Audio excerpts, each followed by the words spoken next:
All right. So good evening, everybody. Thank you for joining us. We are into the middle of our programming for this year so far, and a guide to growing beautiful roses will be presented tonight with Mary Townsend and Linda Convey, both master gardeners from our Rutgers Master Garden, long-time master gardeners and long-term from our county in Ocean County. And my name is Susan Emhart-Servideo.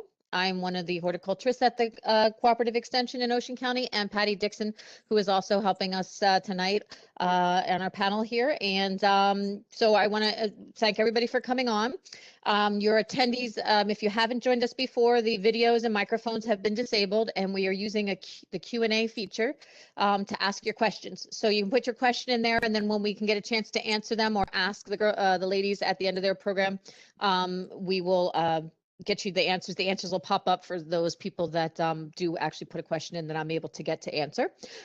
So we're doing a little different this tonight. We have Mary and Linda are going to tag team it. Mary's going to start. Linda's going to come in after. And there was something else I was supposed to tell you, and it just went right out of my head. Oh, well, we may run a little long, so we may run into about 8:15 or so. But if you do have questions that we didn't get answered, we will definitely get back to you, because I do get a printout of whose questions are on the screen. So I want to thank you all for coming, and I'm going to stop yapping. So go ahead, Mary and Linda. Okay, so I'm Mary, and this is Linda. How do you do? And I've been a master gardener. I'm a master gardener. I've been a master gardener since 2006. And at the time, my passion were perennials, especially irises. I was the president of the Garden State Iris Society for a while. And I only got interested in roses later because my husband got interested in them. And because I was a master gardener, he asked me all these questions.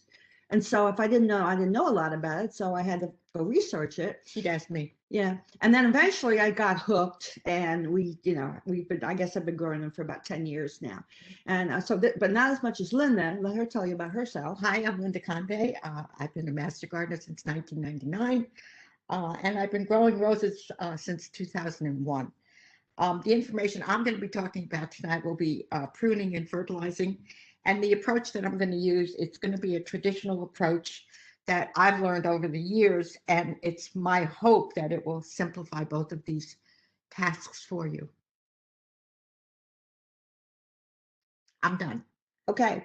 And we have our and Justice for All slide, which tells you that Rutgers Cooperative Extension is equal opportunity. We do not discriminate against anybody for anything. We're the boss. Okay. Patricia. Okay, so in this talk, Linda and I are going to talk about modern day roses, and we're going to try to answer all the questions that you submitted. And judging by those questions, we have a range of experience here, from really beginners who want to know how to get started, what's the best rose they can pick, to what's like some very experienced people. There's one area that we're not going to cover, and that's propagating. And propagating is a whole nother talk in and of itself.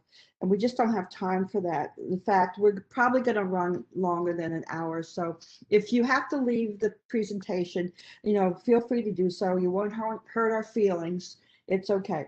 Anyway, there's a ton of information on the internet that on propagating roses.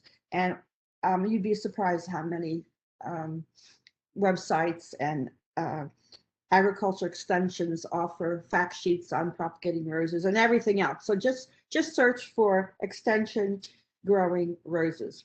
And we'd also like to, let's go to the next one. Also like to suggest a few resources for you. And I've kind of arranged them from like beginning level, mid-level, and I wouldn't say advanced, but a little more experienced level.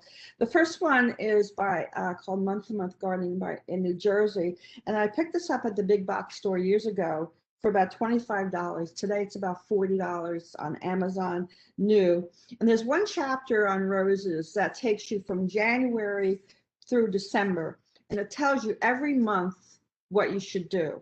And it has some good diagrams, has some good information. It's very basic, very clearly explained. And the good part about it is that if you go vegetables and perennials and trees, you get chapters on them too, the care from January to December. And the second one is Orthos, All About Roses by Dr. Tommy Carnes. And it gives you the basics and then some. And you could look in the lower left-hand corner, you'll see that it is endorsed by the American Rose Society. I got this one at the big box stores, but you can order it new on Amazon for $25 or so. Or you could get it used for about 25 cents, which is what I did. I got. Anyway, so the book is published by Ortho, which of course you know they're going to advertise their own products. And we don't endorse any, Rutgers will not endorse any products. And we'll tell you later on some of the things that we use, just in case you want to, go out and get something. But and the last one is Everyday Roses, How to Grow, Knockout, and Other Easy Care Garden Roses. And this is written by Paul Zimmerman. And I like this one because he really tries to take the mystery out of growing roses. There's very simple explanations and clear diagrams. And most especially, every chapter has a Mythbusters section that dispels the fallacies in rose care.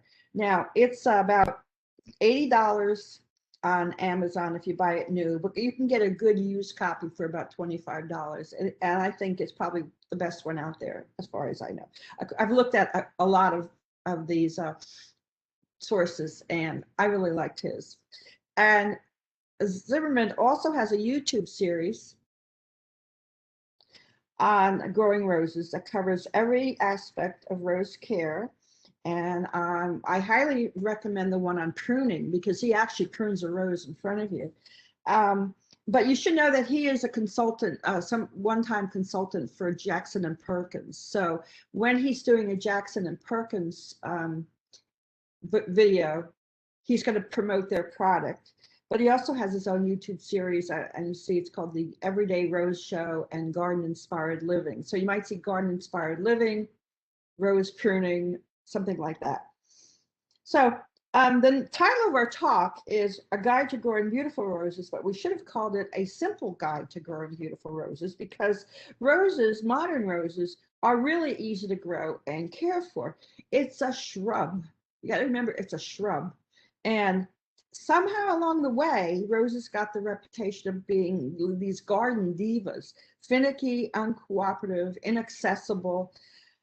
And plus, there's a lot of conflicting and even incorrect information out there that complicates things even more. And for one thing, the rose exhibitors who were, if anyone is a rose exhibitor, I'm not trying to diss you, but they always are in pursuit of the Queen of the Show award. So they follow a lot more stringent growing protocol than us home gardeners would follow. Mm-hmm. So, we can't escape the fact that yes, roses do need our attention. You can put them in the ground and walk away. I mean, they'll do fine, but you may not. I mean, they'll get through this winter and the summer for you. But you're going to have some problems if you don't do a few standard things. So in this program, we're here to tell you that if you establish and follow a routine of standard care, you'll be rewarded with healthy, beautiful flowers. Now, somebody asked a question about the classification of roses. And I just want to do a brief answer to that. Before 1867, nobody ever thought about classifying roses. But around that time, there were so many different looking roses being bred that rosarians created this catch-all class to include anything that wasn't an old garden rose or a wild species rose. So broadly speaking, there are three main classes. We have the old garden, the species roses, which are wild roses, the old garden roses, which is anything before 1867, and the modern rose, which is anything after 1867. And here's a fun fact. The American Rose Society is the official registrar of all the new roses for the entire world. But they're not the ones who determine their class. The breeder determines the class. So it doesn't have anything to do with parentage. Like he may have crossed two grandifloras, but it looks like a floribunda. and he'll say it's a floribunda. So, so in terms of scientific classification, I don't know exactly. They don't do DNA, so I don't know exactly how accurate it is.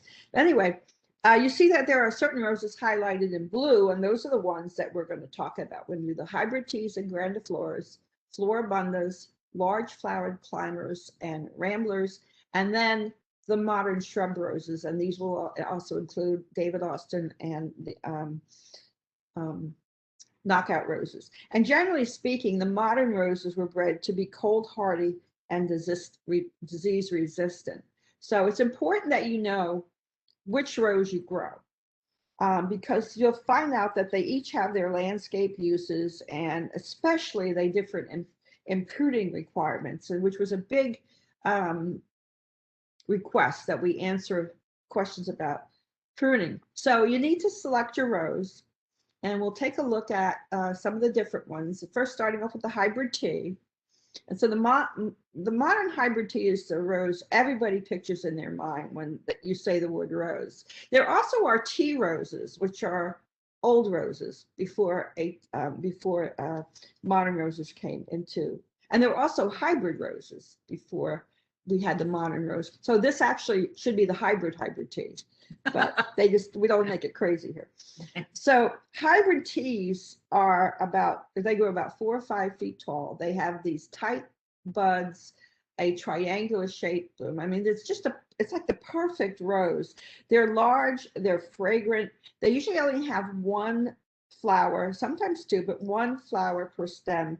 The stems are long, and they're simply beautiful flowers. Now, if you're into cutting roses, you want to bring them in the house, or you're going to exhibit them or whatever, these are the best roses for cutting, and there are pruning techniques that you can follow so you'll get the perfect cut rose.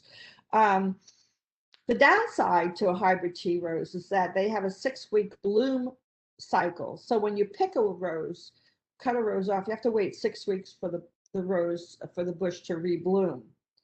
Floribundas are continuous bloom, and they're a cross between the tea rose, the old tea rose, and the polyantha rose, which is a hybrid, a wild rose, a hybrid of the wild rose.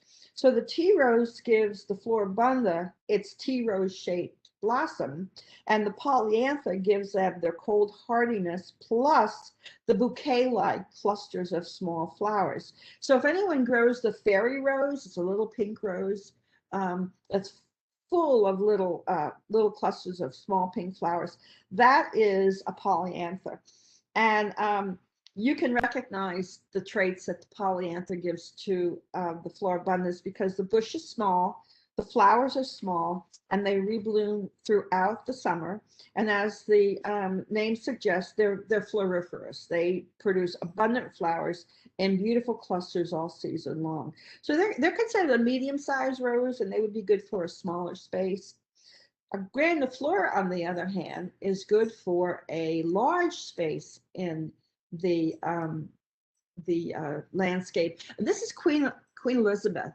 Was introduced in 1953, has a rating of 8.1, and it was the first grandiflora rose bred in 1954 to mark the Queen's coronation. Beautiful rose. Just because it was bred in 1953, don't think that it's not a good rose. It is. You can still find them today. But anyway, they were crossed with old hybrid teas to get the larger flowers. But what happened was that the plant got larger. Like the grandifloras can be up to 9 feet tall, but the flowers got smaller than hybrid teas, and they are repeat bloomers. But they also, the downsides, they don't have any fragrance. But as I said, they do fill in big spaces in the landscape.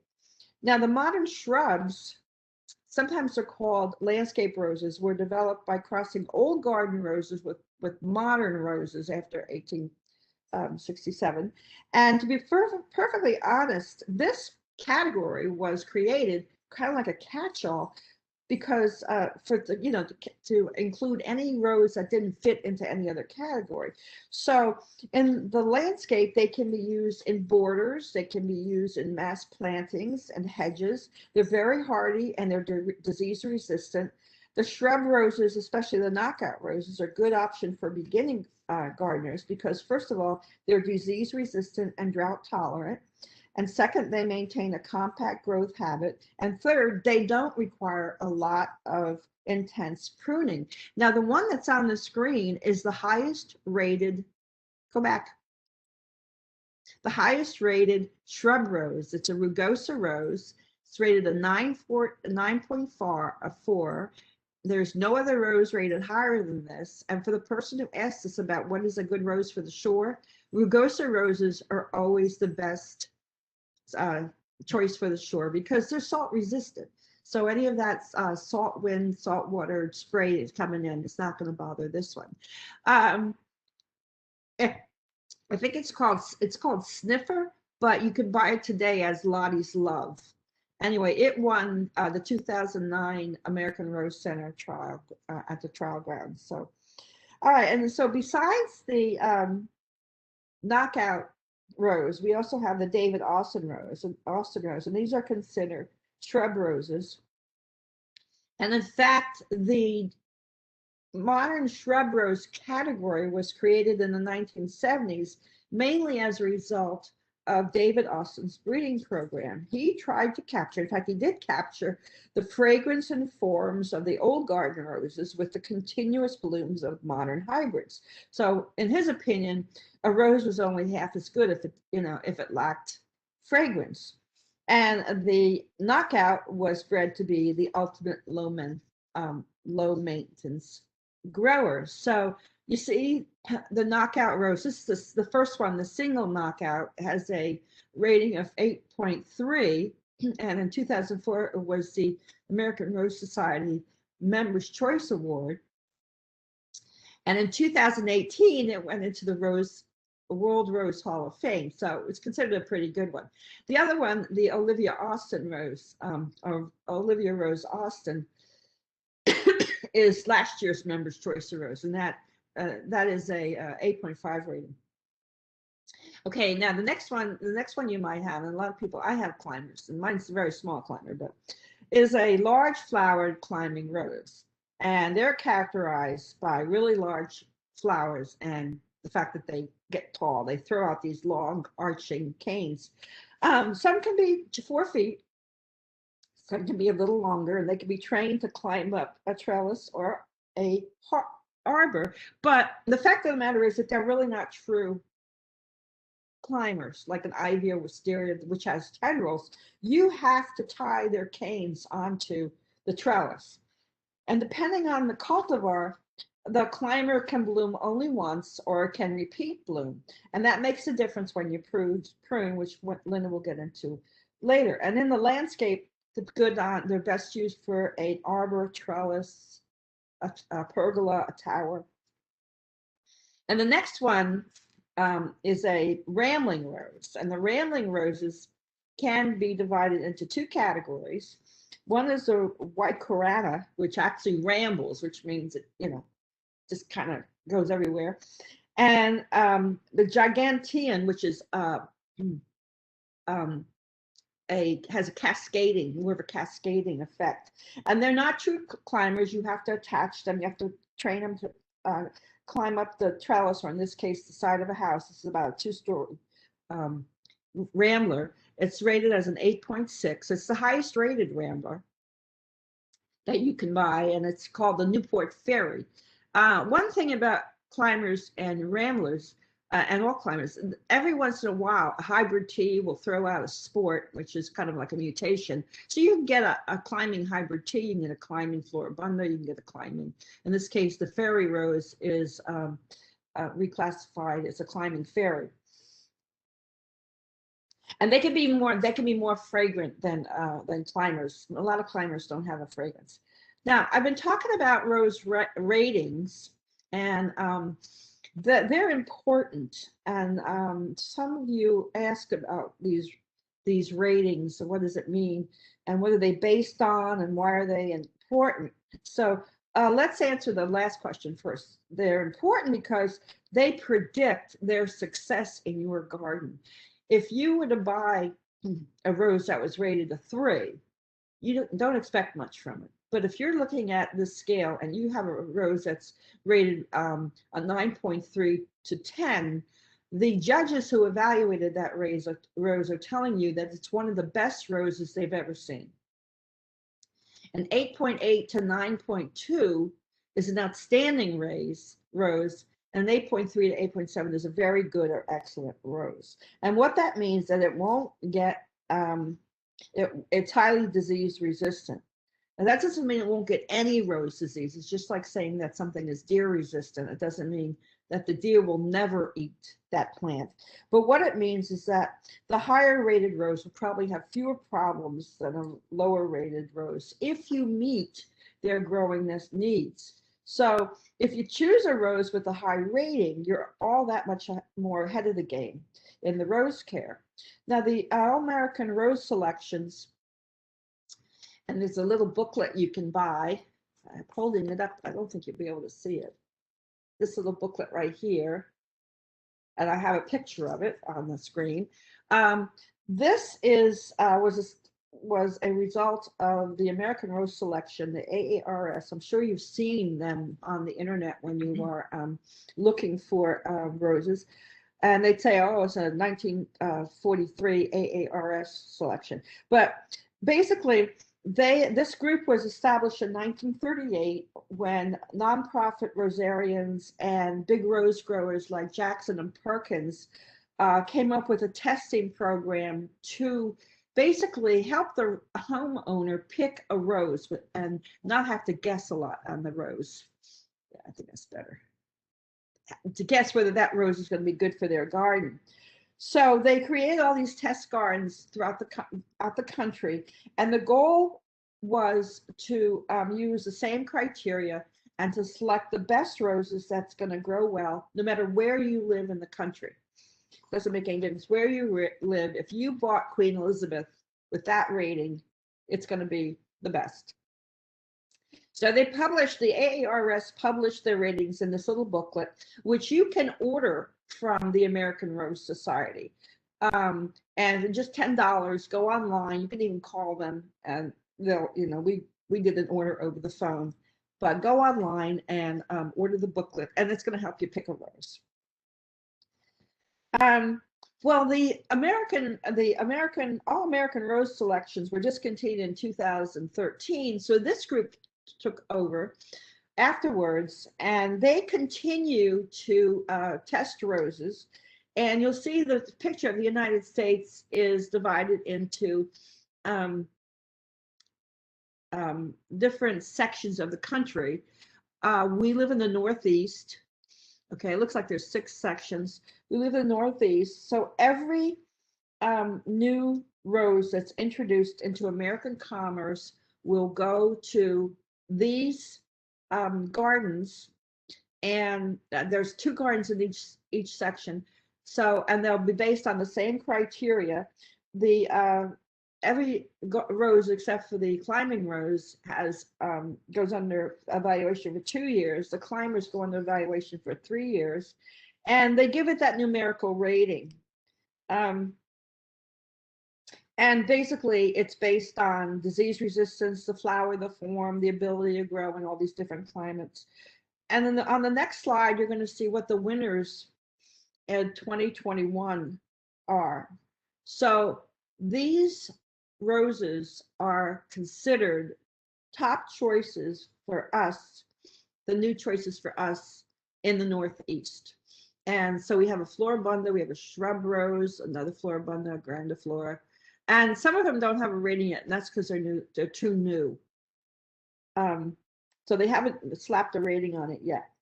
Now, if you don't have access to the handbook, to that little booklet I showed you, you can visit the American Rose Society and go online, and you can find all of the different awards that they give out.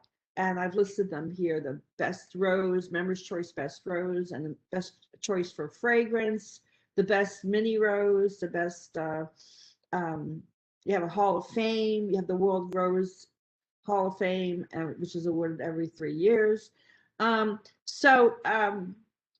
one that won, the person who asked for the best fragrance, this is the one that won the 2013 Best Fragrance. This is the last time they gave it out. They don't give it out every year. They give it out when they have an extremely good one. And so this is called Neil Diamond. Has a rating of 7.6, which is not a great rating.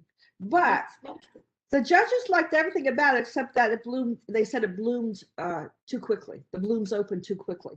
And other than that, they said the color holds up in the heat. It had a quick rebloom, had very good form. It was disease resistant. And of course, it's really fragrant. Okay, so once you decide what rose you're going to get, let's talk about buying it. So roses can either be purchased in bare root or in containers. So bare roots are dormant, and they can be shipped in the late winter and early spring, and they should be planted immediately upon arrival or shortly thereafter because they need time to come out of dormancy. And the container grown is actively growing.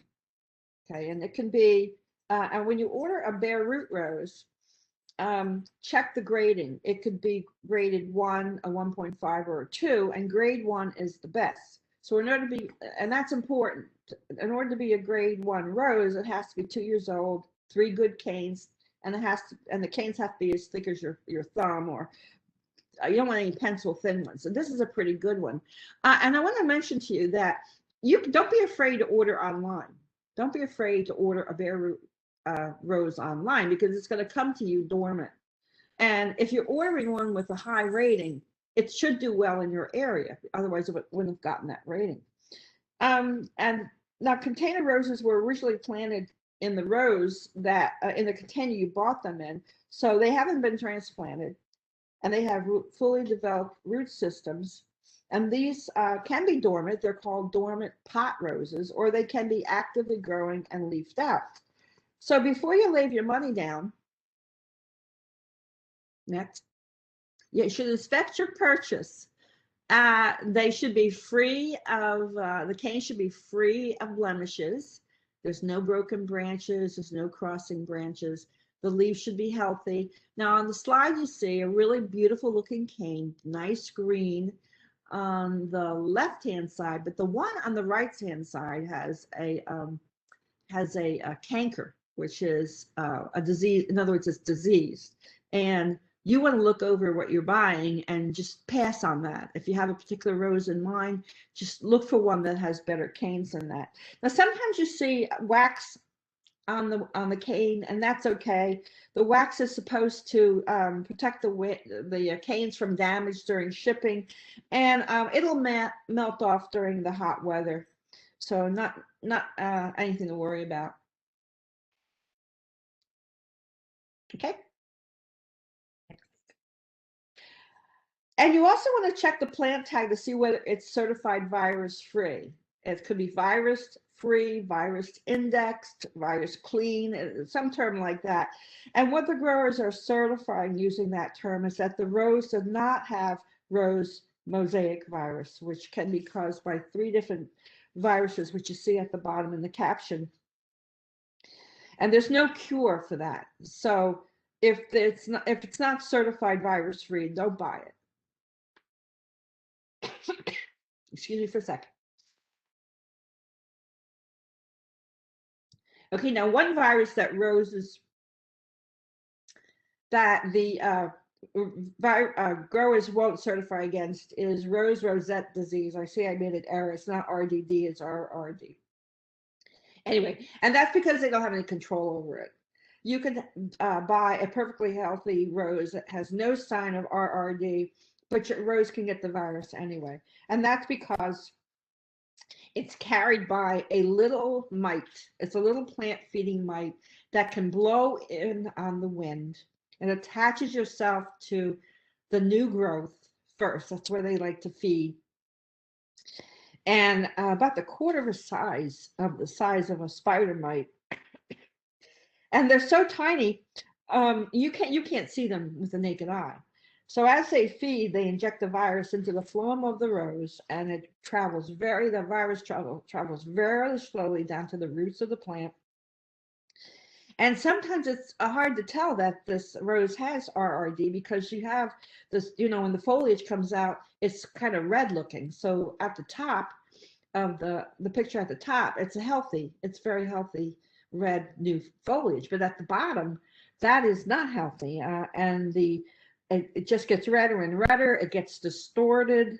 Later on, it turns into a witch's broom, what's called a witch's broom. And you get a lot of these little prickles, these little thorns. And basically, there's no cure. So you could do a couple things to try to prevent it. First of all, this is the witch's broom I was talking about. First of all, you can eliminate the mite's favorite plant, and that is the wild rose called the multiflora. This is the rose that you may have seen on the side of the highway, growing wild, little flowers, a lot of little flowers, and a big kind of growth habit. And some people say that if that multiflora rose is growing within 100 feet of your rose, you should get rid of it. And that's going to be pretty touchy if it's on your neighbor's property. But it's the favorite rose for the little mite. The second thing you can do is you can spray your rose with for mites, get a miticide. And then since the virus travels so slowly downward, you could also try to save your rose by cutting down the infective cane right to the base and spray for mites again. But once it's in the advanced stages, you got to dig it up and get rid of it. And because if you haven't killed the mites and you know that it's still they're still there, they'll just go to another rose bush and they'll infect your plant. Now the question is, can you plant another rose in the same spot? And the answer is yes, because RRD lives in the root tissue, not in the soil. So as long as you get rid of all the roots, including every single tiny little hair root, you can plant your new rose and it should be okay. But if you don't want to take the chance, that's understandable. Just dig it up and throw it away. Now, there are two really good fact sheets we have. And one is, I have them over there on the right-hand side of the screen. One is from the University of Kentucky, and one is from Oklahoma State. They're very good fact sheets, and if you want to go into any more detail on that. All right, so now you've selected a highly rated rose, you verified it's virus-free, and you expected your purchase, so it's time to plant. So the best time to plant a rose is in early spring and perhaps later in the fall. So if you buy a bare root or a dormant pot rose, then you should plant it just as soon as you can because it wants to come out of dormancy. However, you can leave a fully leafed out container rose in the pot until the fall. You can hold it that long. And by the way, the fall is really a good time to plant roses because you can find great sales, and it's still a good time to plant them.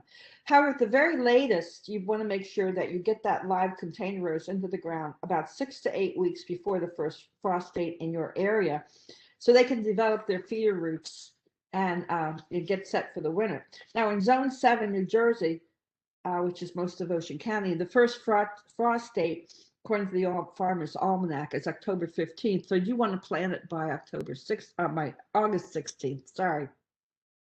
So when you choose a site, remember that the rose is like 8 hours of full sun all day.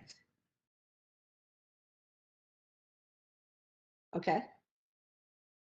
Oh, well, there you go. But many will do well with a minimum of 6 hours of morning sun.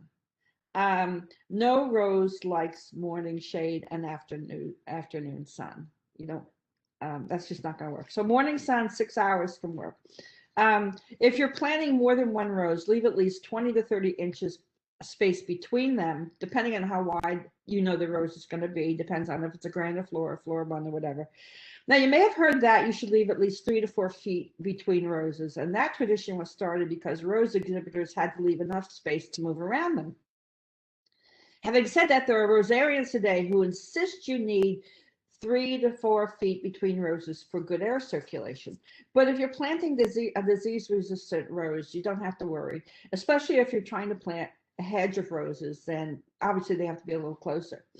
You should also amend the soil with organic matter, such as compacted leaves or manure. Plus, you can also apply mycorrhiza in powder form to the bare roots or root ball before planting. And mycorrhiza are beneficial fungi that help your roots expand and also take up nutrients better.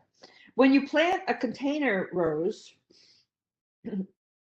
planting a container rose, the easiest way is to dig a hole, the depth of the container, and then place the rose in it and widen the hole to about twice as wide. The roots are going to go down about 12 to 18 inches and they expand outward. So it's totally unnecessary to dig a huge hole. You're not going to need that. The roses also benefit from putting some fertilizer at the bottom of the hole, and Linda will talk more about fertilizers later. For now, let me just say, just read the directions on the label, whichever one you pick. And then you remove the container from the hole and expand it out a little bit to twice the size of the pot. And this way, the roots can expand outward. And after that, just slide it out and plant it like you would any other shrub, except for one thing. You want to backfill with the soil and then add some water and let it drain down. You'll see that the soil's going to settle. And then you can put more soil in, okay? And then you put more water in so it drains down a little bit. And you alternate the water and the soil. And that way you remove all the air pockets. And then for the next 3 days after planting a new rose, you should water every day with about 2 gallons of water, which you pour around the drip line. You don't want to pour it on the graft site. And because that will encourage the roots to grow outward. Later, I'll talk more about watering after the rose gets established. Just be sure that if you're planting in a container, like for your patio, just be sure it's a large enough container so that the roots have enough room to expand. So when you plant a bare root rose, it's pretty much the same thing, except first you have to soak the rose itself. You don't know how long it's been traveling. So you want to soak the roots in tepid water for at least 6 hours, not more than 24 hours. And so maybe you've heard that you should also add some vitamin B1 to the water you're soaking it. Well, there's no evidence that soaking in a B1 solution helps get the rose off to a good start. So save your money. It's supposed to reduce transplant shock, but bare root roses are dormant, so just skip it. It's not going to do anything. Besides that, plants can make their own B1.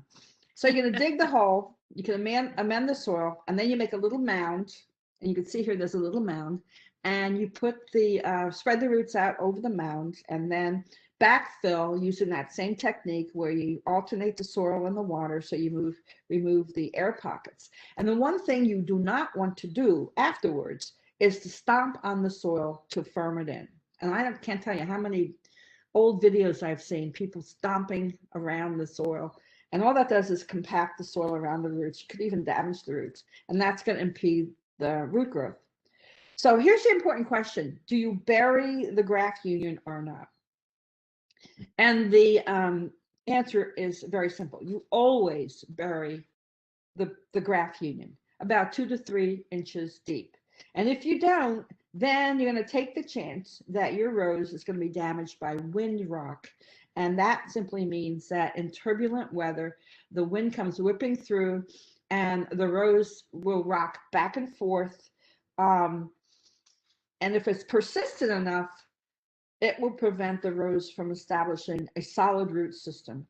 And if it's an established rose, even the existing roots can be severely damaged. So you definitely want to always bury it.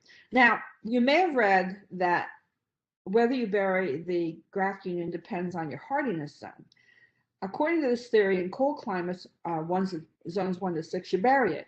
And in warmer climates, zone 7 and above, you don't. So most of Ocean County is zone 7. So we would not bury the graft union according to this theory. But today's rosarians say that's a myth. Another myth is that you need to plant the rose so that the graft faces north. I don't know where that came from, but I was once in the Oregon Portland, Oregon is considered the Rose City. And I was in their botanical garden, the rose garden, and I was telling the gardener just how beautiful the roses is. And he told me his secret was that he planted the grass sites facing north. So he believed that, but there's no proof that that helps anyone. So here's a photo of what your rose is going to look like. And so notice how the canes are coming right out of the soil. Basically, having those additional canes coming out of the soil can help stabilize the rose during the high winds. And don't worry, and take the guess out of planting. Always bury the graft site. Now, once you've planted the rose and you've watered it in, you should mulch around the drip line. You see the two arrows in the left hand, the white arrows in the left hand picture. And the drip line is simply where the water would drip out off of the further outmost, whatever you want to call it, leaf, and it'll go down. You do not want to cover, when you water, you don't want to cover the crown. This is an old picture before I knew better, and I didn't bury this. So don't do what I did 10 years ago. Anyway, now you've also probably heard that adding fresh wood mulch steals nitrogen from the soil and the air to break down, thus robbing your rose of nitrogen. And that's true. So the first layer of mulch should be your old mulch. This is if you have an established rose. In other words, don't remove your old mulch to add fresh mulch. Or if it's a new rose, your first layer of mulch can be compost, which is already broken down, and then you could add the fresh wood mulch. So the compost, the old mulch is going to have start composted already, and the compost for a new rose is going to be like a buffer zone between the new fresh mulch, wood mulch, and the soil. And as for cedar versus wood, it makes no difference. Now, don't use pine straw. That's way too acidic for your roses. And whatever you do, don't use non-biodegradable materials like stones or pebbles. And if your mulch is getting matted and you don't think water is getting to the soil below, just take a rake and fluff it up and then add more compost. Okay, so at this point, we're going to talk about pruning, and Linda's going to take over. Thanks, Mary. This is our lazy Susan. Thank you, Mary. We're going to begin with pruning. You know, even some of the most experienced gardeners have pruning anxiety when it comes to pruning roses. I know it took me about 2 years to feel comfortable, but the one thing you have to remember is that roses want and they need to be pruned, and they will tolerate the learning process. Pruning promotes healthy bushes by removing canes that are detrimental to the rose. It also stimulates new growth. It increases airflow through the bush, which helps to reduce those fungal diseases like black spot and mildews. Now, pruning shapes the bush and it also keeps it tidy. Plus, you're going to get more flowers, which is what we really want. So when pruning, timing is important. In our zone, most of the modern roses we're talking about here this evening, the hybrid tea, the grandifloras, the floribundas, and the modern shrubs, they bloom on what's called new wood, or this year's growth. So pruning is done in mid to late March. Now, many gardeners will use St. Patrick's Day as a cue to begin pruning. Some use the forsythia. When the forsythia start to bloom, that's their cue. Excuse me. But the best way to judge is to trust Mother Nature. So in March, we start watching for the leaf buds to form. They're not fully open. They're just swelling, but they have not opened. Pruning is ideal at this time because the bush is just coming out of dormancy and it can tolerate all those pruning cuts without losing a lot of nutrient-rich sap, which is needed for active growth to begin. However, if you're a little late and the leaves have opened, you should still prune. It'll take longer for flowers to develop. Might not be as many, but remember all the advantages of why pruning is necessary. Now, I'm just going to quickly mention a word about climbers, okay? If they bloom once, you prune them immediately after the flowers fade. If it's a repeat bloomer, you're going to prune in mid to late March. Next slide, please. So as you can see on the screen, pruning requires some specialized tools, and these tools should be clean and they should be sharp. So you need bypass pruners for regular size canes, loppers for medium, and a pruning saw for the real large, thick ones. You need a sharpener as well, and you need a disinfectant like Listerine. Don't use bleach, it pits your tools, and alcohol has to be soaked for at least 15 to 20 minutes before it's available. Rose gloves are important. Really does protect your arms from being scratched up. And you need a kneeler so that you can work at the base of the bush. An expandable rake is awfully handy because it allows you to get into tight spaces. And of course, you need a trash container. Now, the rules for pruning roses don't differ very much from regular pruning rules. So here's the drill. Before you begin, you water the bush the day before because hydration reduces pruning stress. You want to rake up all the dead leaves and debris around the base of the bush and get rid of them. Put them into the trash because this debris will harbor insects and fungal spores that have overwintered. Now, there's some guidelines next for proper pruning cuts. You're going to make your cuts at a 45-degree angle so water slides off the cane, which hopefully would reduce any form of a stem rot. Now, some rosarians don't believe that, and they feel that it doesn't matter what angle, they'll cut straight across. But I'm a traditionalist, and I want to give my roses every chance possible, so I do angle them. You want to cut a 1/4 inch above an outward-facing bud so that the new growth grows outward, away from the center of the plant. Now, then you follow a very prescribed order. First, you remove the suckers, then dead, then diseased canes, then old, thin, and last crossing canes. Your goal is to remove these types of cane which are no use to the bush so that you make way for new healthy growth. So if you use that order, okay, you're going to begin from the ground up. You're going to cut off suckers growing from below the graft union. Modern roses are not grown on their own roots. Instead, they're grafted onto roots of another rose, one that's usually vigorous, grower, and cold hardy. And years ago, breeders used Rosa multiflora. It's a wild rose. However, today it's considered a noxious weed. And as Mary mentioned, it contributes to rose rosette disease. So today, most breeders use Dr. Huey, okay? And it is a robust climber, and it's vigorous and cold hardy. So those Dr. Huey makes a very good rootstock. Now, let's get back to the suckers. Okay. Suckers are errant canes that emerge from the rootstock and they don't belong to the top portion of the plant. If you don't remove them, Dr. Huey's going to take over. So you need to get rid of them. Next, you're going to see on the slide, you're going to remove dead and diseased canes. Most of us can recognize a dead cane. It looks dull, it's brittle. It ranges from tan to black in color. And diseased canes usually suffer from fungal stem cankers.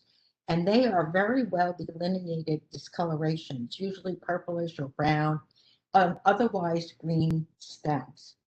Next, please. Now, totally dead and totally diseased canes should be removed all the way down to the base, about 1 or 2 inches above the graft site. For partially dead and diseased canes, you can start by cutting off 1 inch below the problem area, and you'll look at the pith, the center of the cane. It should be white or slightly beige.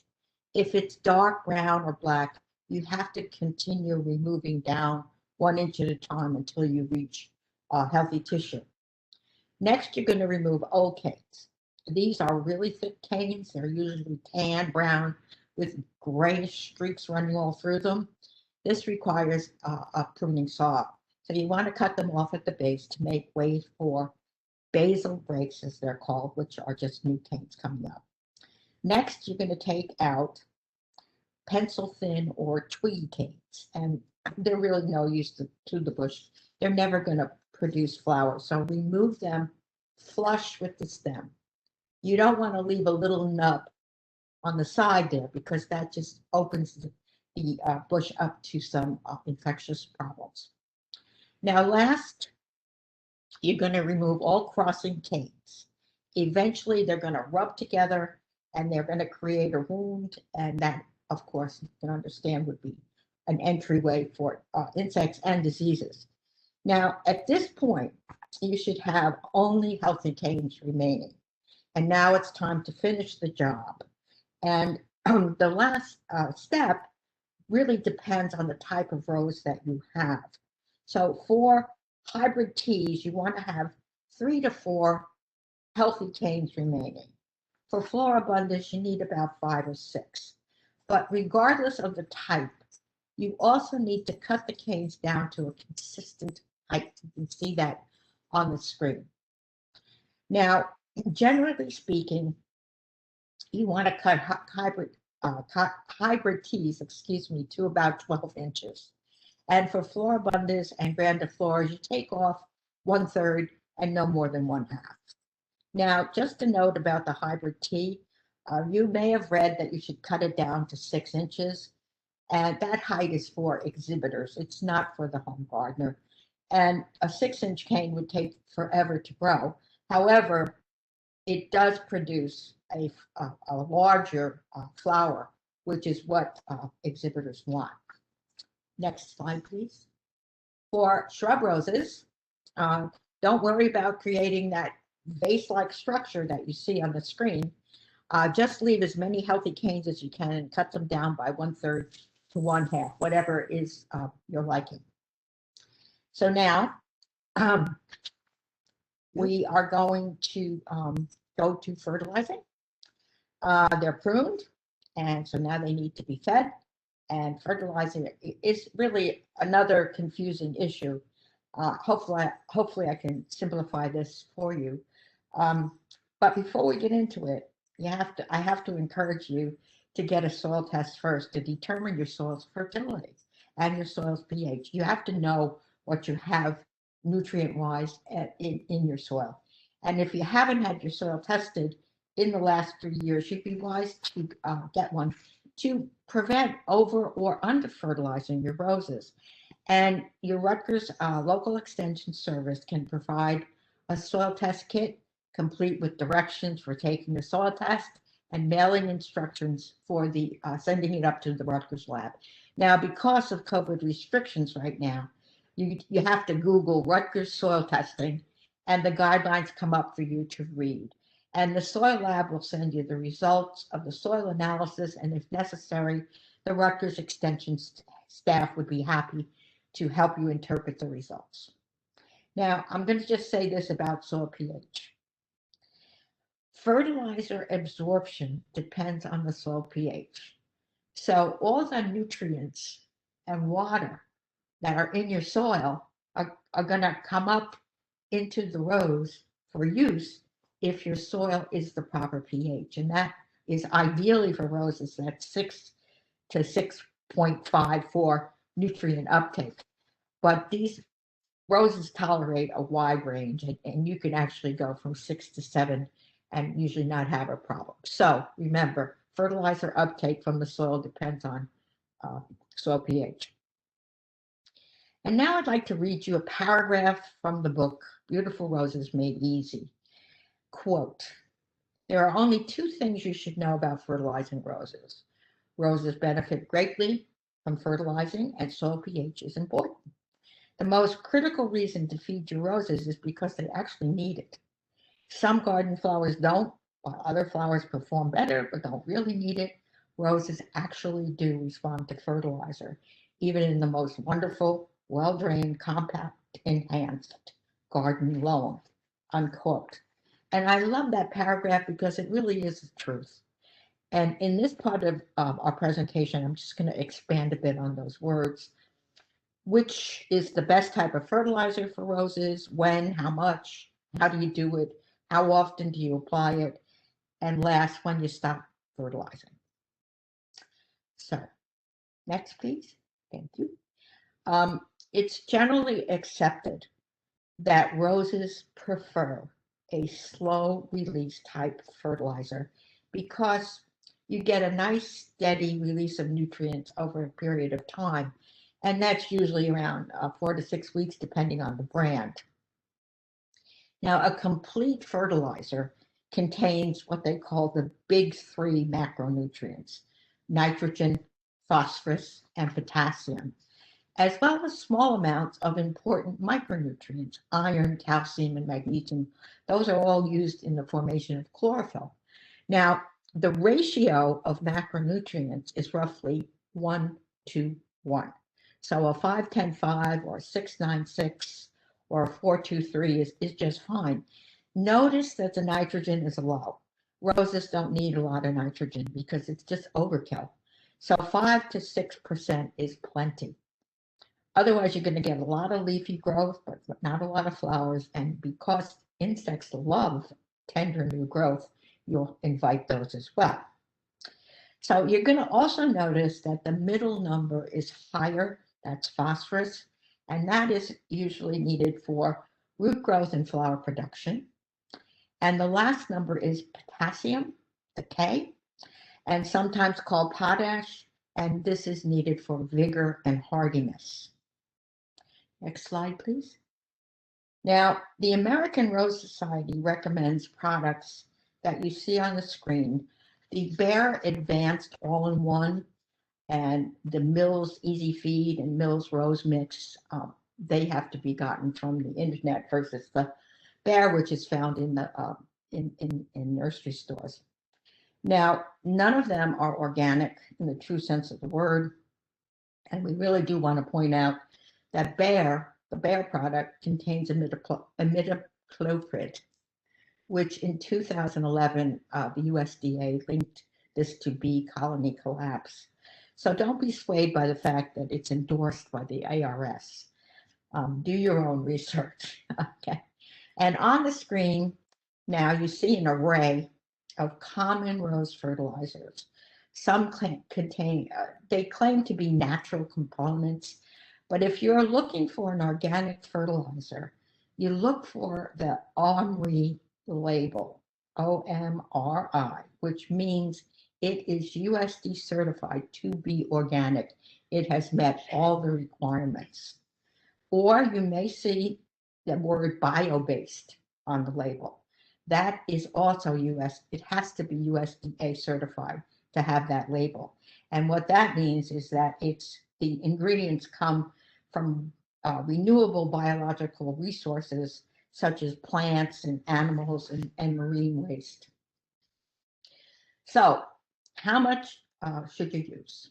Okay, you find that information on the label, and be sure to follow the label recommendations. More is not better.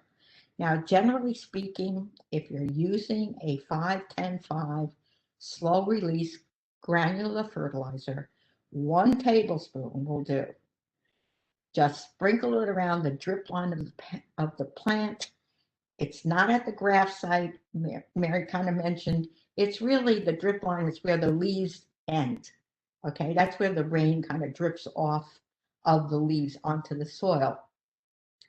The reason that's important is because the drip line represents where the root tips are located down deep in the soil, and where root tips are the area where water and fertilizer enter the roots and go up into the plant to be used for photosynthesis to make all the foods. Now, after you apply fertilizer, you want to dig it in 1 to 3 inches, and then you want to water it. Try to get it done immediately to get it going, to activate it. Now, for those of you who prefer a complete liquid, they're also applied around the drip line, and these liquids work very quickly, and so they need to be reapplied every 7 to 14 days. Again, follow the label instructions. Now, when should you begin fertilizing? Well, the first application should be right after you prune in late winter, early spring, and then every 4 to 6 weeks, depending on the brand. And when should you stop? You want to stop 6 to 8 weeks before the first expected frost date, which is in our zone. August 16, August 15, 16. No, it's October 15th. Oh, October. Yeah. So in Ocean County, we would stop around August 16th. Right. Okay. And the reason you want to slow down that now is because you don't want to see new. Sorry. The reason is you want to slow down to allow the rose to go dormant before winter sets in. And that process takes about 10 to 12 weeks. And you'll know your bushes are going dormant because you're going to see those rose hips forming. So if you fertilize past August 16th, it's really going to be forcing tender new growth, which will be probably killed by the frost. Now, that's my portion on fertilizer. And before I close, I wanted to just tell you about some myths, okay? The first one is Epsom salts, okay? It is touted to do just about anything you want for rose. It is magnesium sulfate, and it's said that maybe it would improve the rose's color or encourage basal breaks. Well, there really is no scientific evidence for this. Plus, garden soil is very rarely deficient in magnesium and sulfur. So before adding it, you want to get that soil test. You know, excess magnesium in the soil will be toxic for your rose, plus it's going to pollute the water table. The other, one of the other ones is bone meal. It's claimed to be a growth stimulator, and bone meal is calcium phosphate, and that's a mineral. It is not a growth regulator, which are generally hormones. So let's scratch that one. Coffee grounds, this one I love. I'm sorry. Poor cat. Okay, it repels cats, kills slugs, prevents weeds, aerates, and acidifies the soil. It provides nitrogen and attracts earthworms. Any nutritional benefit is lost in your coffee cup. Okay. However, as a mulch, so let's not badmouth it too much, coffee grounds really can improve the soil's water going in and aeration. So as long as you apply it thinly, you're not going to put a big lot of it because it'll mat, and that just defeats the whole purpose. The last is banana peels. You should put them in the planting hoe to provide potassium. Well, it's true that they are a good source of potassium, but you need a whole boatload of banana peels to get the proper amount. And decomposition is very slow. So it's tying up all those beneficial microbes in your soil. So that's a myth. And now I'm going to turn the talk over to Mary. She's going to talk about all the maintenance issues. So thank you for listening. Very nice. I'm going to talk a little bit about watering. Mary, sorry. Yes. Just letting you know it's 8 o'clock. So anybody that has to go, we understand, but we are recording this, so we will have that available. And that's fine if you can stay. Mary, this is the important. I know there's a lot of questions about maintenance, so thank you. All right, thanks, Sue. Well, okay, watering. Roses like infrequent deep watering rather than a little water every day. They like to get a good soaking, and then they like to dry out. So don't water your roses like you do your lawn. It's just too much for them. So the best type of method is to use a soaker hose or drip irrigation placed on the drip line for 30 to 35 minutes. And that ensures that the water is not going to get wasted. It's going to go directly to the roots. You want to make sure that it gets down, and it'll go to the roots, and it encourages the roots to grow down to at least 18 inches. And that'll help the rose survive moments of drought and stress. Well, somebody asked why their roses don't get a lot of flowers during the summer. So here's the same garden, the rose garden in the spring, and then the bottom is the same garden in July. And here's the answer. During really hot weather, roses actually shut down. So believe it or not, they actually require less water. And a lot of you would see that and you'd say, oh, I guess it needs some water, and you're going to water it, which is totally unnecessary because they don't want any water and they're not going to take the water up anyway. It's a good idea to let them follow their natural rhythm and, let them go dormant. And then when they start actively growing again, when the weather gets cool in the late summer and early fall, then they'll need more water and you can apply the water.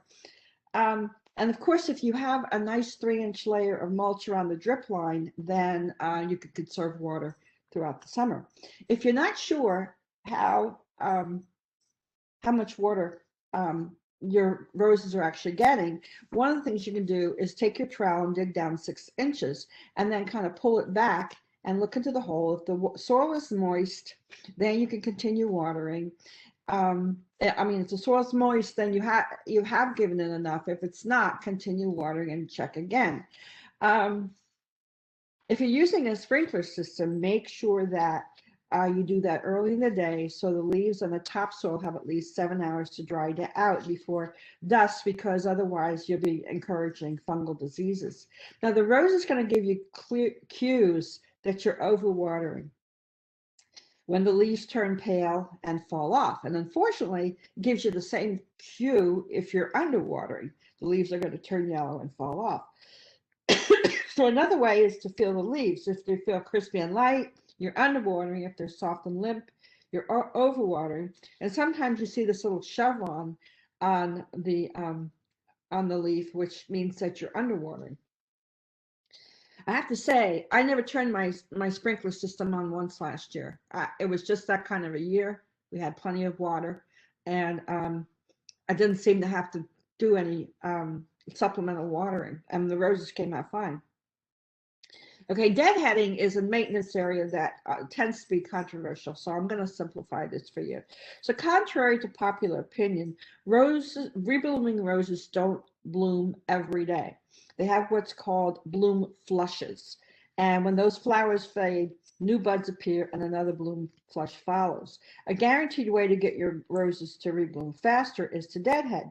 Now, they're going to rebloom no matter what you do, but there are benefits to deadheading, namely deadheading is going to prevent that material from falling to the ground and become the source of future disease.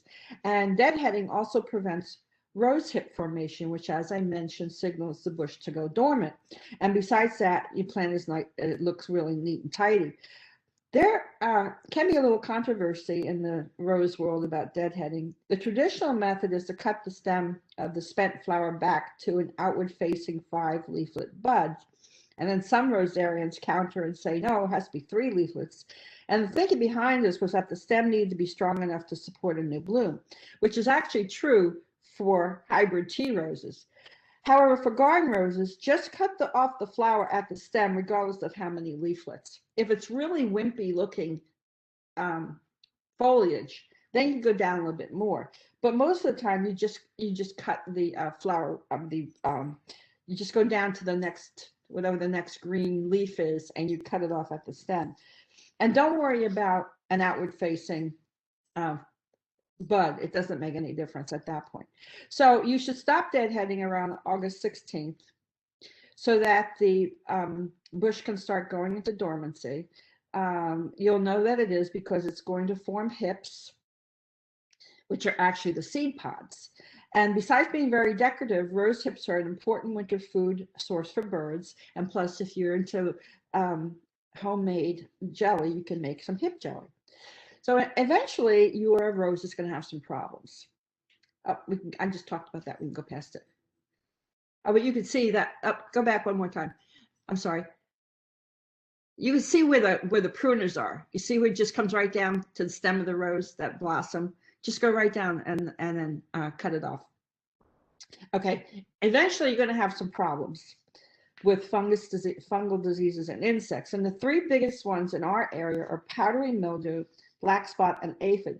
Now, it goes without saying that good cultural practices and sanitation procedures will go a long way in preventing these problems. So first we'll talk about powdery mildew. They both Powdery mildew and black spot both survive in wet, humid conditions. So the simple solution is to spray the bush with a fungicide. Now, powdery mildew occurs primarily in the spring when the days are warm and nights are cool, and it causes the leaves to appear coated with a white powder, which later turns gray when it dies. But where does this come from? Where does it come from? As a fungus, its spores will overwinter on the dead leaves and debris under the rose bush. This is why we've been telling you to make sure you clean up under the rose bush. And when it rains or when you water, those spores will splash up on the leaves, and conditions permitting, the mildew will spread. Black spot is a little more problematic. It overwinters in the soil, and it becomes active during hot, humid conditions, a hazy, hot and humid summer. And but it could also occur with improper watering.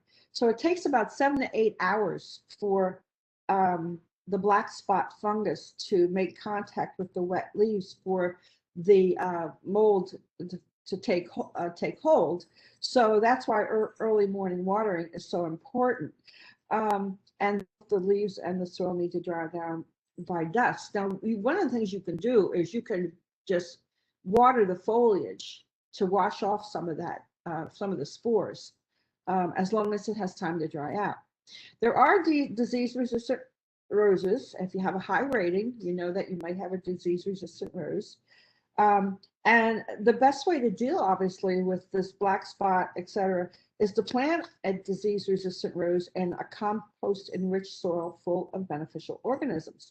So the healthy soil gives your rose a fighting chance against those fungus. And you can usually tell whether the rose is winning because as they, within a week, because as they mature, they build up a resistance to the fungal diseases. We have to tell you a story about meeting Bill Radner, who is the breeder of the knockout rose. We met him at a meeting of the Rose Society, Manhattan Rose Society, at the Bronx Botanical Garden. And at the time, knockout was living up to its low maintenance reputation, no deadheading, no diseases, etc. However, Bill said at that time that he expected it to change in about 5 years, and it has. Not because of the rose, but because of the mutations in the fungus. So today, your knockout roses are just as susceptible to the same fungal diseases as other roses. However, we gardeners tend to panic at the first sign of disease.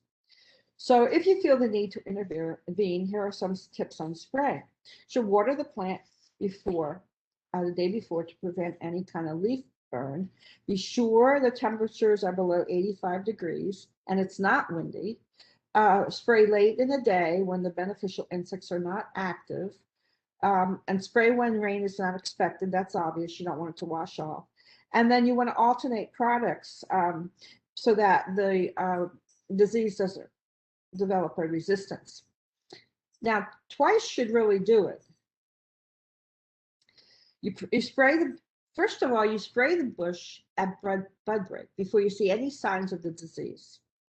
Then, if you do get an outbreak of either powdery mildew or black spot, then after that preventative spraying, then you have to spray again. So you spray it first.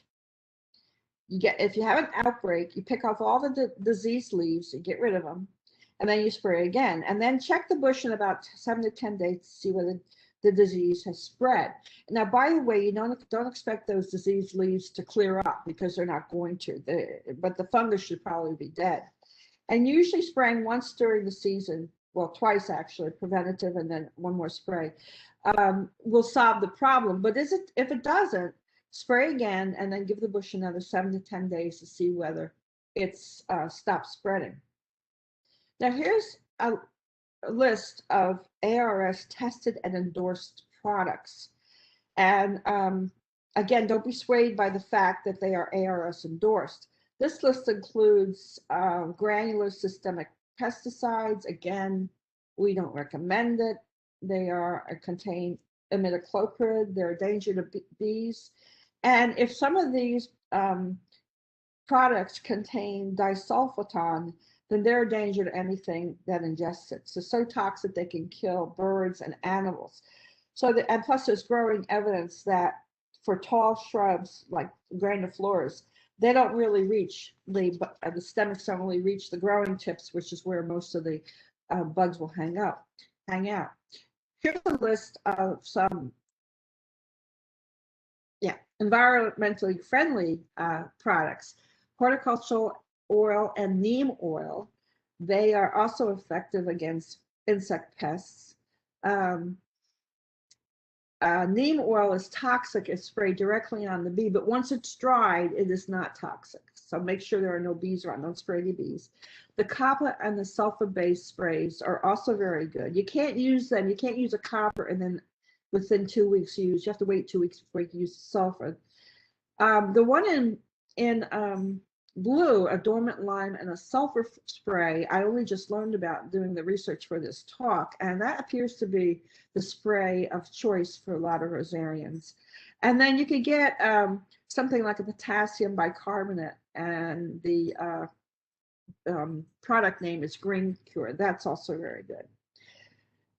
Now, before getting into controlling insect pests on your roses, I just want to mention there's a growing body of evidence that shows that spraying for insects can actually be detrimental. Instead, rosarians are suggesting that you let nature take its course by establishing a delicate balance in your garden. And Paul Zimmerman is a big proponent of this. And he illustrates this balance by using the example of aphids, thrips, and hoverflies. He says the aphid season is at its peak in early spring when the roses are setting their buds. They suck the sap out of the stems and the bud falls off. The peak thrip season occurs over the summer, and they feed on the rosebuds, causing distorted growth. Enter the little hoverfly. They love to eat aphids and thrips and other pests.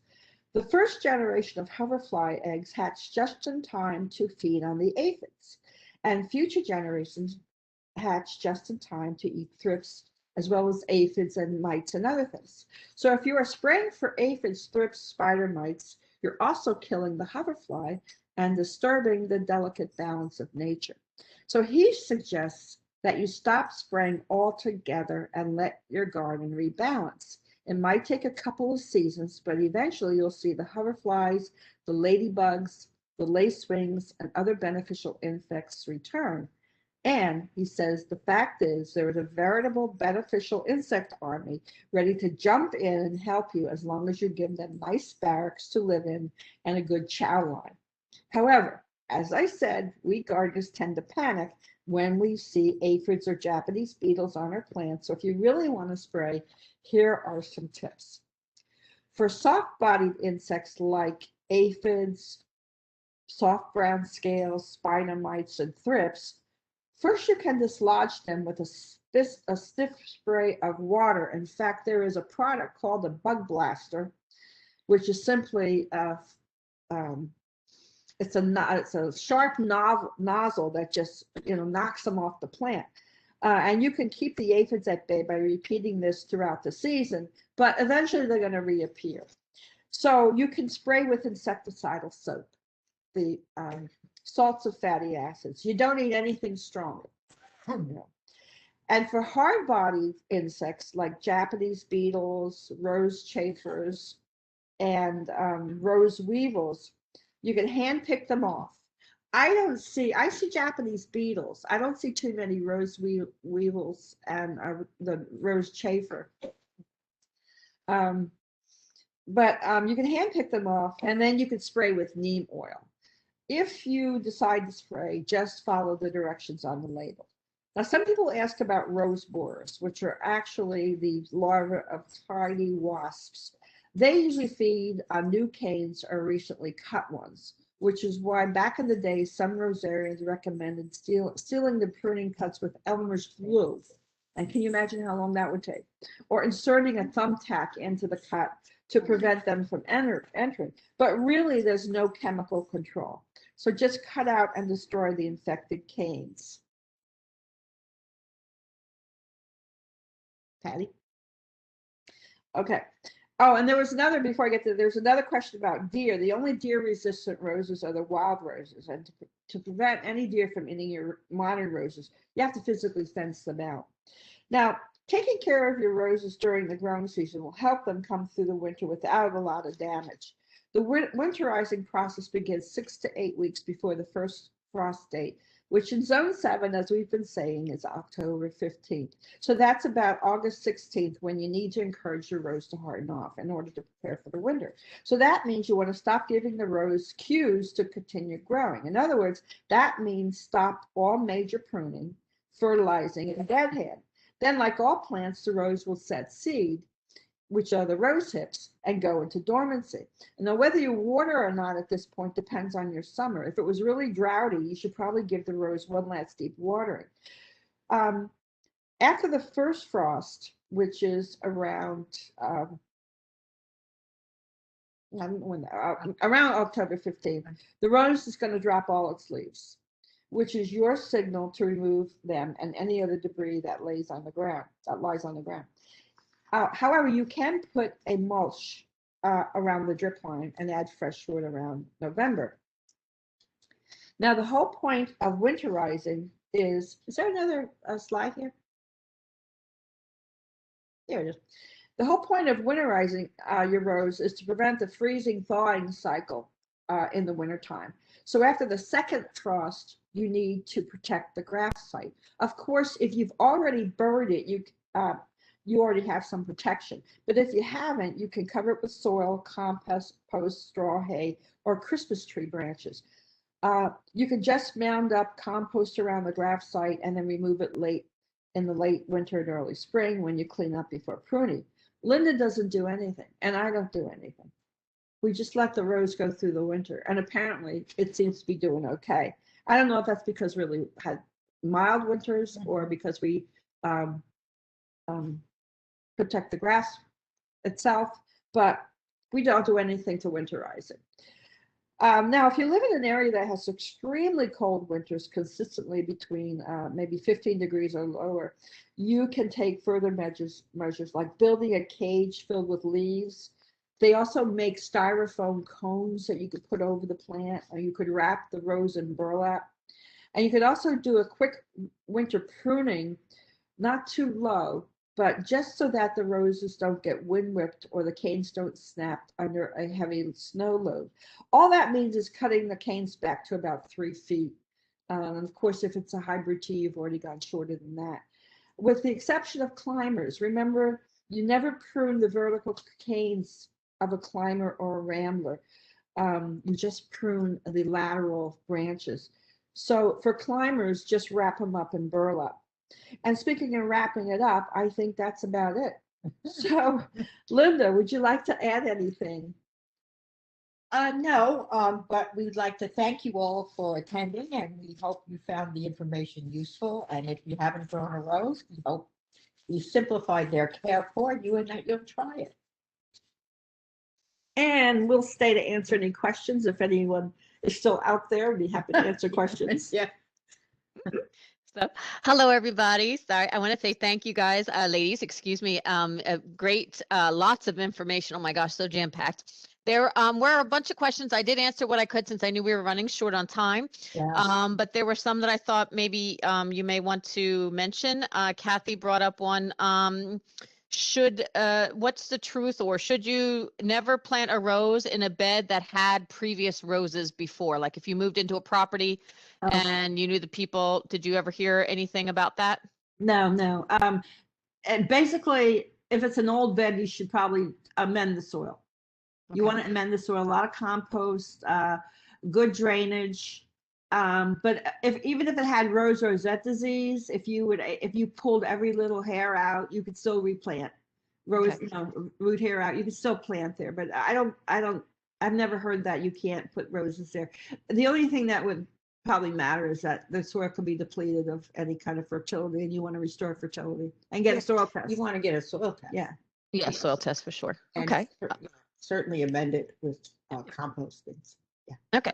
And in your research, did you happen, and I told the Bella, who is Lithuanian, I believe, or Ukraine, excuse me, had mentioned about jam from roses. And if there were any specific varieties that you might know of or species, is it the species? I didn't know if you caught of any of that about what makes good jelly. Yeah, the rugosa rose has the best hips. All roses are going to have hips, if you know, because they're going to go dormant. They're going to seed. Some are not that pronounced, but rugosa rose, the seashore rose, has the best hips. And you get to go online and look for jellies, jams, look for any kind of a recipe. You'll find some good ones. Yeah. And actually, I was trying to do some searching, and there was a rose petal jelly too. Wow. So the petal as well as the hips would be appropriate for edible. I don't know if one of the other questions that popped up is whether all varieties are edible. I don't want to say I assume. We don't. Well, I'd have to do more research on that, so I don't want to answer. Well, a lot of people spray. I wouldn't eat it. Well, that's they did say don't pick from places you don't know. If you're growing it in your yard, you know what's on it, yes, but not when it's from another yard. Yeah. Okay, so another one, Patty was wondering, did you come across any information about growing roses in containers specifically to keep them overwintered in a container, in a pot versus in the ground? Yeah, as I said, you have to make sure. Is she asking about winterizing them? No, growing them. I think keeping in a container. Yeah, you can do that. You just have to make sure that you know what kind of rose it is and how big it's going to be. And as we said, the roots will usually go to be extend out to the width of the rose. A grandiflora obviously is going to be a little bigger than a hybrid tea. But let's say you have to get a big pot so that the roots can expand outward and not circle around the pot, not hit the pot and then start circling around it. But yeah, you can grow roses in and I'll tell you the best species for that, the best class for that would be a mini rose, miniature rose. I didn't even think of that. I forgot about that one. Definitely. Yes. And they look really adorable in the pot. Okay. Oh my goodness, I can't remember. I'm sorry, my brain is fried right now. It's okay. But I do know with container roses, you need to look up how to fertilize them because it's different. Yes. Yes. Yes. Yeah. Okay. The other thing, I know there was a question, I thought you guys might have talked about it, talking about the caterpillars eating the leaves. And I don't know that they're talking about caterpillars because right now the rose slug is out. They're all over my yard. You guys, yes, the rose sawfly, rose slug. So I don't know if you ladies found that in your information. Otherwise, I have some information on it too. Well, it's basically the best thing to do is to hand pick them off. Well, the sawfly? Yeah. You mean the little holes? The little larva? Yeah, you can use insecticidal soap. That'll kill it. It's soft bodied. Yeah, it'll work. Yep, that'll work. That actually works, and so does and spinosad. Something that does not. I believe the spinosad does not bother bees, but the rose slug is on the underside of the leaves usually, so they're hard to see because they blend in really well. So you need to turn it over, and you'll see looks like a little maggot. So if you haven't seen it, I don't allow them in my yard. I'll have to put it on Facebook. I have a slide that says that. Yeah, you could try that they're not in your yard. But they come out twice a year. So usually around Memorial Day, and September around Labor Day. So they would be the two times. You don't need to spray all summer for it. You just need to spray it before they start, or just as you're starting to see damage happen. And it makes a skeletal like leaf right now, like a lace. And I think lots of good job, lots of information. Wow, excellent presentation. Thank you for the info. I think that was, I'm trying to go down here. Wow, there's just so many thank yous. Tiny green caterpillars. I don't know of any other specific caterpillar that is out on roses right now. Do you, Patty? I don't know of any specific. I don't think now. I think the thing that I've dealt with right now is aphids. Yeah. Aphids, and like I said, I have those rose slugs, which look like a little, they're light green, worm. but they're, I'm sorry, go ahead. They're like a little worm, like little, I don't know, Sharon, somebody would just. Sharon could send us pictures, if you'd like, Sharon, and we can, sorry, We can try to ID. And somebody did put in there, when's the best time to propagate roses? But I know that we talked about not propagating is a whole nother topic right now. Sorry, my cat decided to say hello. There is a book I would recommend. Is it called The Propagation Bible? You don't remember? I think there's a book called The Propagation Bible or something like that. And it talks about how to propagate everything. So, and go online and look. I mean, there's so much information, as I said in the beginning, about propagation. Yeah, no worries. And then the last one, I just saw amazing. Watch lots of comments. Now I know that this was one. Can we use neem and ortho 3-in-1 as an alternative? I know you mentioned, and it doesn't say what this person wants to use it to combat the neem oil, the ortho 3-in-1. If it puts roses and the insect that you want to spray, or if it's a fungicide, that you need it for fungal protection. If it's on there and listed, roses are listed, and those insects or diseases are listed on there, they will do it, but you need to follow the directions. So I don't want to talk about specific ortho specific products, because I don't know what's the active ingredient and what they want to treat. Really, any insecticidal soap and neem oil. I don't think they're very natural. They work. They work. I don't think you need anything more than that. You just have to follow the directions. Yeah. Okay. Yep. And they just can't be applied once. Yeah. Okay. You have to follow the cycle of the insect or disease. Okay. Yeah, I'm seeing lots of disease. People keep commenting about the rose slugs, that they're green caterpillars, there were green worms. So, but yes, I want to say, I think we're going to stop there, because everything else maybe needs some research. There's a couple, like 4 or 5 questions that I didn't get to that we can discuss tomorrow at work. But I want to thank you all for joining us. Yes. And there is still a survey at the end. And if you had to leave early, we will send the survey out with our with the video when we get our video link up and running.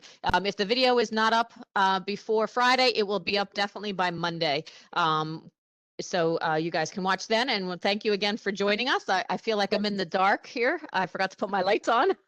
But thank you all. Wonderful job, ladies. Thank Great you, job. Mary and Linda. Thank you, everybody. Wonderful.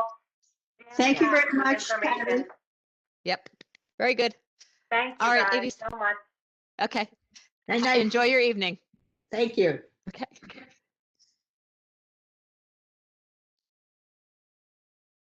Bye. I'm just eventing. Yeah, sorry. Just going through trying to read my screen in the dark.